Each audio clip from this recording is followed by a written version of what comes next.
Animaniacs Issue 24. It starts out with Brain and Pinky in a past time period leaving a cage. Brain plans to sell things to women for their skirts to be more robust. Pinky asks if that's where the bust was, and Brain says that because he's a gentleman, he'll ignore what he said. Brain says his signal will make the bustles inflate, rendering them airborne. And he somehow assumes that with no one left to cook or clean, the world's men will have no choice but to surrender to him. To get them back, I guess. Even though there'd be nothing stopping them from going back on saying they surrender as soon as he'd get them their women back and become vulnerable. Then Brain says he lacks the money to refine the prototype and needs to raise the money. So him saying this plan looks like it was a waste of time if it's just going to be another plan to raise money that won't even get that done. We see the Brooklyn Bridge, and Brain says that whoever controls it would make a fortune in tolls. So he plans to claim that he's the son of the bridge's engineer and take over the job. What does he think that'll work?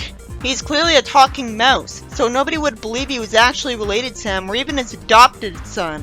And he's got no education and work experience.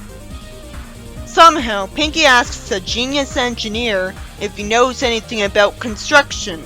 Somehow Brain doesn't say yes and instead insists that no engineer does and just hopes for the best. Pinky naturally doesn't understand when he says he needs to find the foreman and says he sees 8 men, and Brain assumes based on how he looks that he's the right guy to talk to.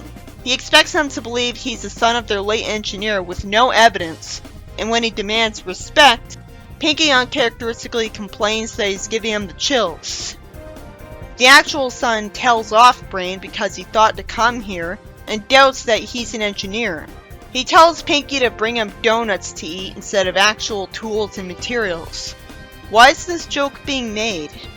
He says he wants the bridge plans, and somehow Brain says he can't read them, and that makes them call him an engineer. I don't get it. Was the writer rejected as an engineer and got bitter? This doesn't make any sense. He gets challenged to a competition of construction. They're expected to go through trials, including one to see who can dig most efficiently in a pressurized air compartment at the bridge's base, and the first man to hit bedrock wins. Brain says he'll use a muscular enhancement device, which is just metal arms connected to his wrists, and Pinky complains that it's cheating. Brain's a mouse, he's gotta make up for his worst strengths to make the contest fair. He tells Pinky to turn the knob gently to the left, and somehow it's turned the wrong way. That only makes sense if he did this to punish him for cheating. Brain ends up digging a deep hole, and somehow someone says that he's beginning to suspect he's not human, when he'd have known that already. Pinky thanks Brain for getting him Chinese food, so he was actually smart to ask him for some. It turns out Brain dug the foundation out from under the bridge. You'd think this would have disqualified him from the competition right there. Then their next trial is to make suggestive comments to women because construction workers are stereotyped for that. Even though I thought that was just a modern stereotype, not an old-time one. The one who embarrasses the most women is going to win. Brain refuses to do this and says he respects women. He demands the men to apologize to them and surprisingly shames them into doing so. One of the men apologizes to his mother as Brain fails another trial and says that engineers have never spoken to women even though they'd have mothers and teachers. Why is the writer so jealous of engineers that he's making things up to mock them? Most people don't make all of those jokes. For the final event, Brain's job is to bind tons of wires into a cable, and the first one across the bridge wins, and Pinky is Brain's partner, which Brain was smart to not want.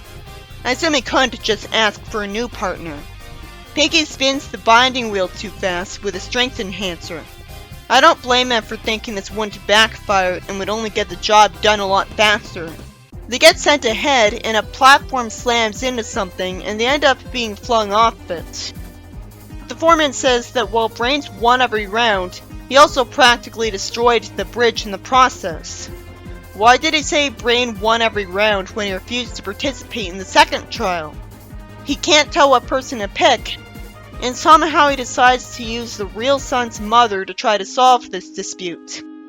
The mother looks at both of them And the only reason it makes sense that she says she can't tell them apart is that she's just messing with them.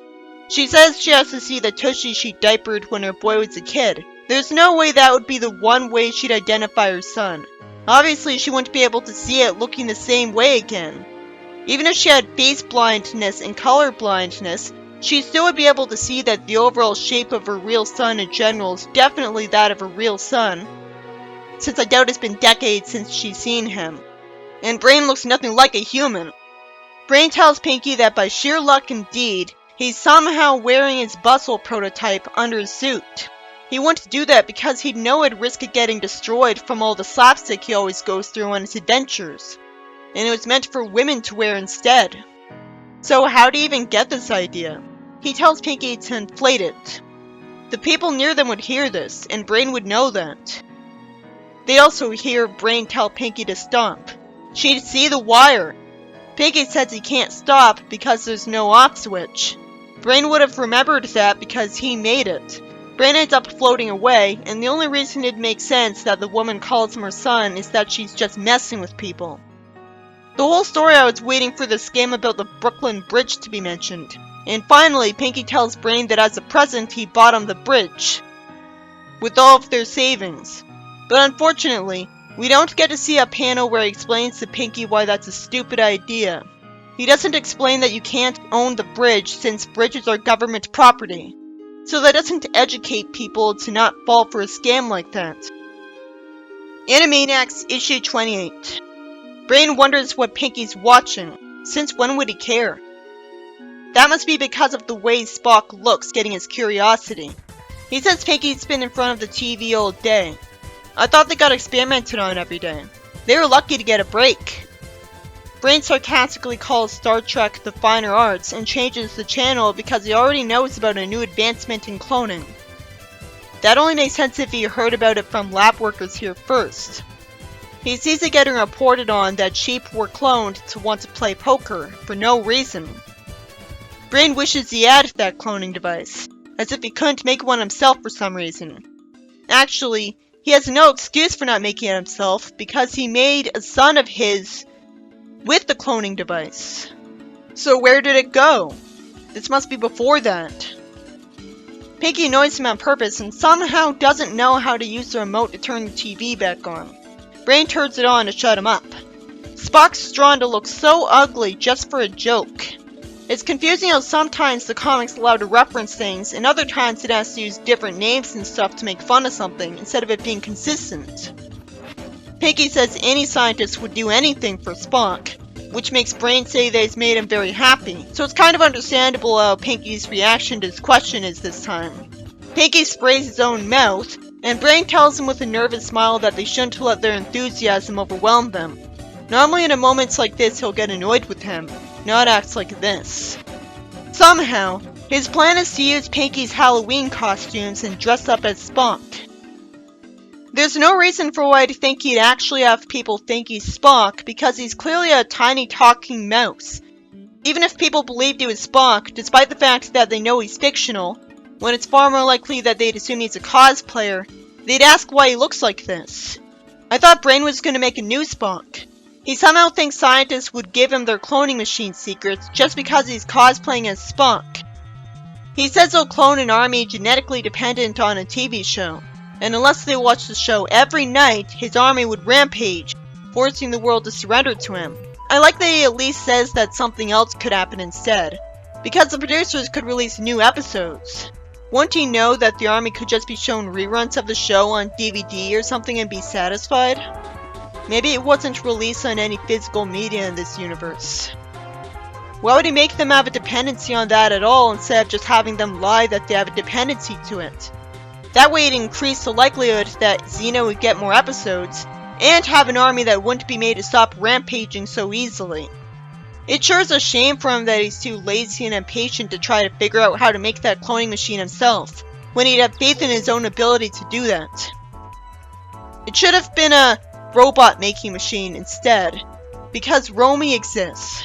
It's nice of Brain to let Pinky dress up as whatever he wants. He tells him to give him Star Trek trivia on the other end of the walkie-talkie in the unlikely case that he'd need it. We see Pinky and Brain hiding under the wig of a scientist, and Pinky says it was a brilliant way to sneak into the lab. The guy would hear them and feel them and react to them, and he'd immediately notice that his wig was taken off because his head would feel colder, and cared enough to start wearing a wig in the first place. So why does he ignore them when they jump away carrying it? Brain embarrasses himself in front of the scientist, somehow saying Spock's greeting horribly wrong. Somehow one of the scientists believes him that Spock and his crew are real. I guess it's believable because lots of crazy things happen in Star Trek, so we could conclude that Spock being turned into a mouse could happen. So if he doesn't know about Brain and talking mice existing, then merely seeing a talking mouse claiming to be Spock would be proof enough for a Star Trek fan that he's not lying. Because who else could that be? Brain's so lucky that he doesn't recognize him as Brain anyways after all the trouble he caused. He destroyed a restaurant earlier. At least one of the scientists says he doesn't know if he's the real Spock and says they're not stupid. Brain says he'll contact his crew to dispel their doubts and talks into the walkie-talkie. He tells Pinky to get him the captain's log. Surprisingly, he says useless things sounding crazy, so he'd rather have fun with him. Brain smartly comes up with a lie to cover this up, and says, as you can see, they've gone quite mad. But that doesn't explain why it was Pinky's voice coming out of the walkie-talkie, or why he looks like a talking mouse, and sounds nothing like Spock. Why aren't these guys asking how this happened? They just assume it's because of aliens? Brain says he needs a cloning device to make a new crew, so in a surprisingly believable way, he's given access to the disk. For no reason he says Nanu Nanu, once again trying to say something like Spock when it didn't work the first time, and that causes one of them to take away the disk, and the scientists get mad at him and accuse him of being a spy. Finally, he's asked why he's so short, and he says it was a malfunction in the transport beam. You'd think that'd explain why he's so fat as well, but instead he gets asked that too, and Brain says shipboard food is murder on long missions, when that wouldn't be seen as a good excuse because Spock isn't slightly overweight most of the time. Brain says he'll be happy to do the Vulcan nerve pinch, and he tries to call Pinky, who decides to warm up the toupee in the microwave oven before returning to the scientists. I can actually understand why, because it'd feel better on his head if it was a little warmer. And he's wearing it, like a hat. And I just have to assume the reason for why he's ignoring Brain is that he wants to get back at him. He's just good at being subtle about it because Brain thinks he's a crazy idiot, so he makes it so easy for him. Brain's expected to fight a guy who has an ancient weapon here for no reason. Then he runs up to Pinky, who's actually carrying the disc for him. He tells Brain he did a job well done. Pinky says he almost forgot the wig and the oven smoking. He could have so easily not decided to microwave that total stranger's wig. Brain didn't have to tell Pinky he was ever planning to return it to him. Brain says the disc is too heavy and it falls on him. If he made himself unusually strong, that wouldn't have happened. I've seen him with his strength enhancing machine twice, so why didn't he think to bring one? He warns Pinky not to open that, and then out of nowhere, he warns him that's not a microwave oven. That would explain why it's that unsightly shade of green. I was wondering about that, but I thought it was just because it was a cartoon. The scientists accuse them of trying to sabotage their cloning device. The only important thing that happens after this is that a bunch of wigs fly out of the cloning device. That doesn't make sense because they have no reason to get sent flying out, and there's more wigs in there than could actually fit in it. This story by Dana Curtin was about Brain trying to get the job of the Brooklyn Bridge engineer by claiming to be his son. A flawed plan to begin with, of course. And when the real son reveals that he was right there, the two of them get entered in a construction worker competition with each other to determine who would get the job. You'd think Brain would have been expected to hand in a resume instead and get rejected.